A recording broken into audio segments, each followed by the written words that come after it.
میرے دوستوں، مرکزی مقام اور مقناطیسی کشش کی شدت ہونے کے سبب یہ ناممکن ہے کہ کوئی طیارہ حتیٰ کہ پرندہ بھی خانہ کعبہ کے عین اوپر سے پرواز کر سکے۔ البتہ خانہ کعبہ کے ارد گرد لاتعداد پرندے پرواز کرتے ہوئے دیکھے جا سکتے ہیں۔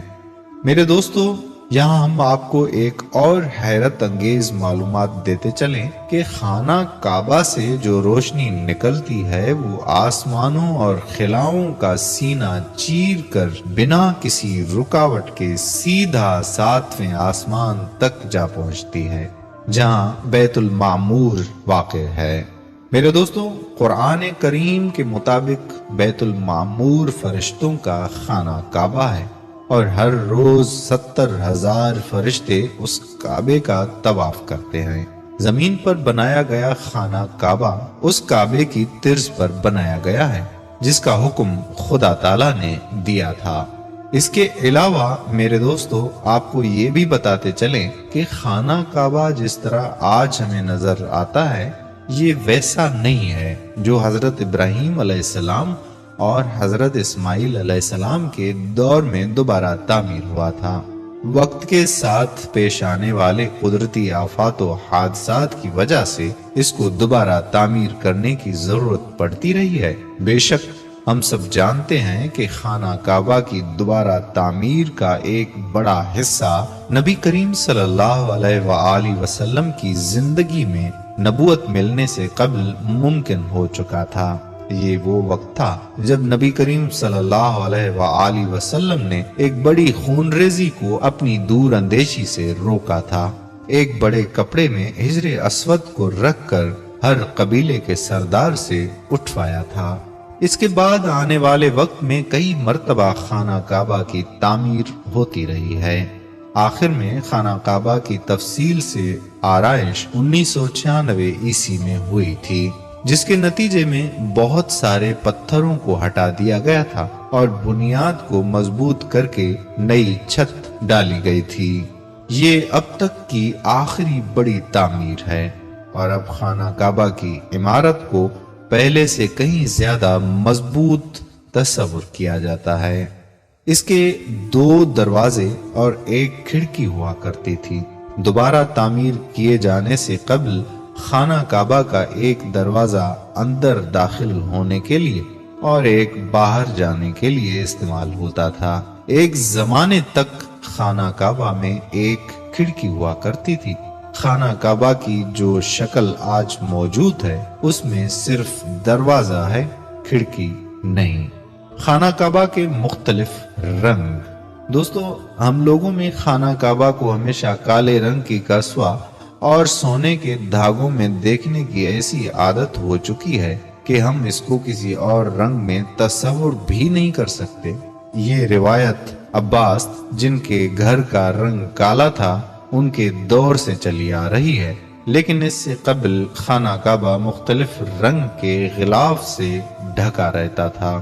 ان رنگوں میں ہرا، لال اور سفید رنگ شامل ہیں۔ خانہ کعبہ کی چابیاں ایک خاندان کی تحویل میں ہیں۔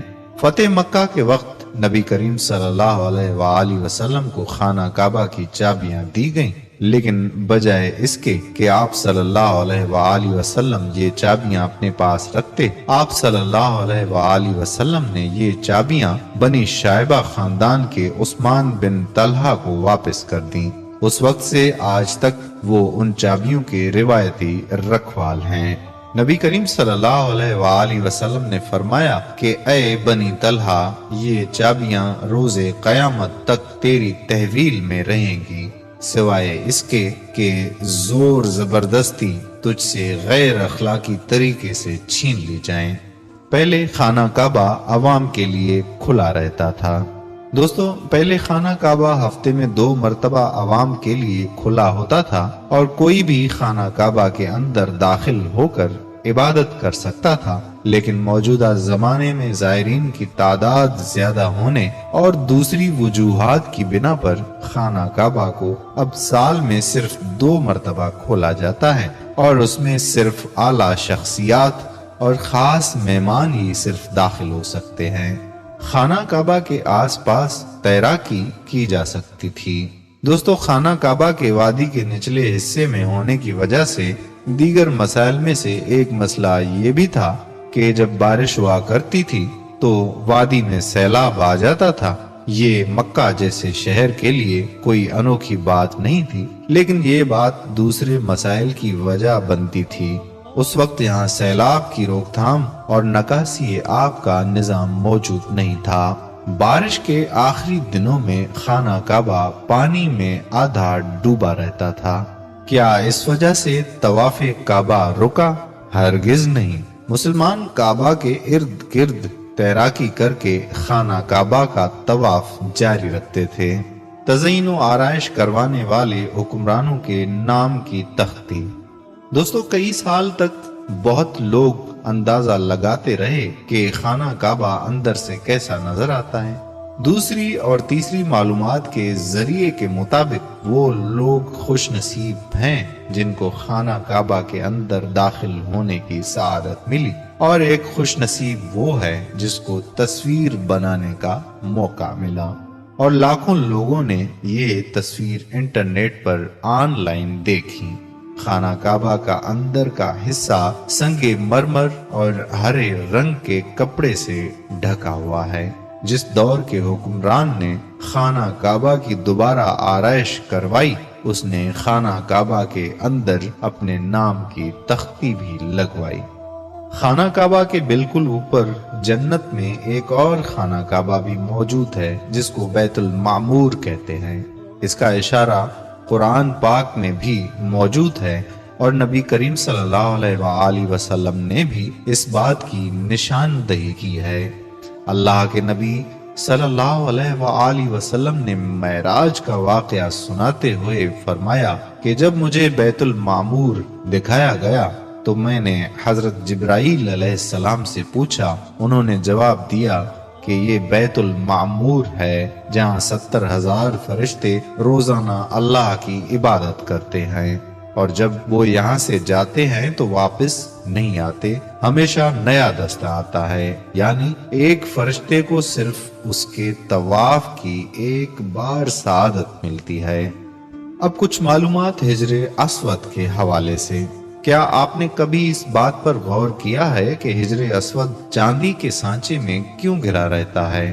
کچھ لوگوں کا خیال ہے کہ ہجر اسود حجاج بن یوسف کی فوج کے ہاتھوں مارے گئے پتھر لگنے کی وجہ سے اس وقت ٹوٹ گیا تھا جب اس نے حضرت عبداللہ بن زبیر رضی اللہ تعالی عنہ پر لشکر کشی کی تھی۔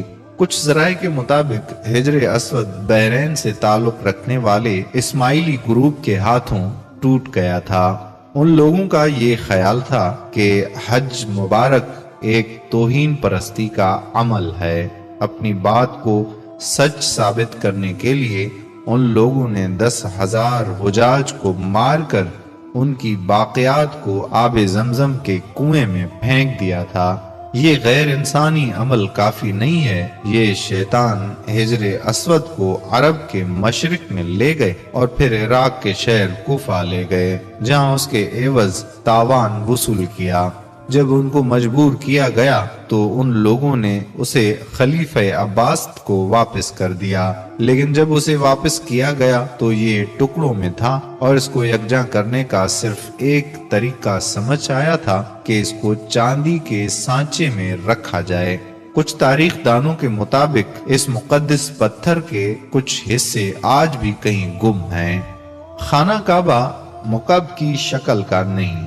مکعب کی شکل سے مشہور خانہ کعبہ دراصل مستطیل کی شکل کا ہے۔ خانہ کعبہ کبھی بھی مکعب کی شکل کا نہیں تھا۔ اس کی اصل زاویے کے مطابق ایک آدھا گول حصہ ہے جس کو حجر اسماعیل کہا جاتا ہے۔ نبی کریم صلی اللہ علیہ وآلہ وسلم کو نبوت ملنے سے پہلے جب خانہ کعبہ کی دوبارہ تعمیر ہوئی تھی تب قریش نے اس بات کی حامی بھری تھی کہ وہ حلال کمائی سے ہی اس کی تعمیر مکمل کریں گے۔